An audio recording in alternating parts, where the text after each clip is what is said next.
You go out and you do an emergency response, after a fire, a hurricane, flood event, network connectivity. That's job number one. We got to get in, we got to figure out what resources we need, and we got to have the ability to communicate. Every deployment is unique and they require a different set of solutions to meet that communications need in the field. You may have a single connection out, that may not be enough. If your LTE doesn't work and that's your only line out, you've got a problem making a decision in the field. Hurricanes, ice storms, active shooter, you name it, first responders are looking for reliability and redundancy in every deployment they have.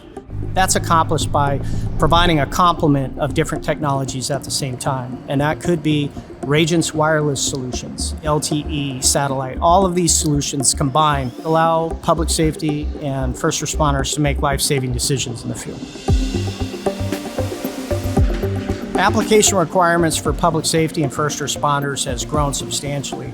Real-time video requires a lot of bandwidth and uptime availability.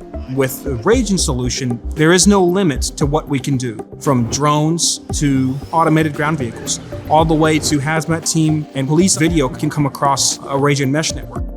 First responders, when they go out and they deploy in the field, they have a lot of tasks and a lot of different things they have to use their hands for. So anything that you can automate, something you can put on their body and it functions, that makes their life easier.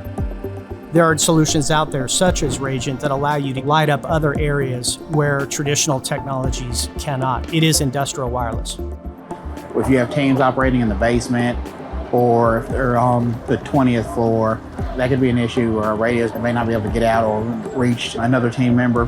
I would be focused on my task at hand, whereas if you had other cameras and there's somebody back in the command post watching all that video, they may see something I missed. If I walk past a hazard or something's coming in behind me, there's somebody here watching my back that could see that. If we were able to capture all that video, it would just give us the ability to push that out to responding police officers, other fire trucks and other agencies that were coming for mutual aid. It's boots on the ground that first get there and need to set up wireless, and then it's a complement when we combine it with satellite and LTE. Mobile command centers that we use can connect to a satellite orbiting the Earth and basically work anywhere in the world. It gives you that lifeline to augment that time where maybe you don't have LTE service until the network providers get that back up. That satellite's going to give you that connectivity to fill that void. They have to have that capability when they need it. What we try to give our customers is multiple paths to get that network connection down to them. That is the big change in the industry.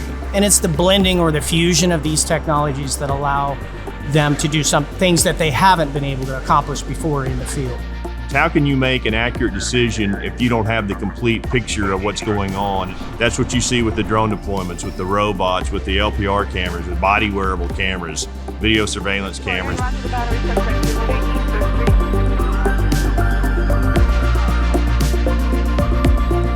It's all about having the information you need to make a decision based upon the facts about what's going on.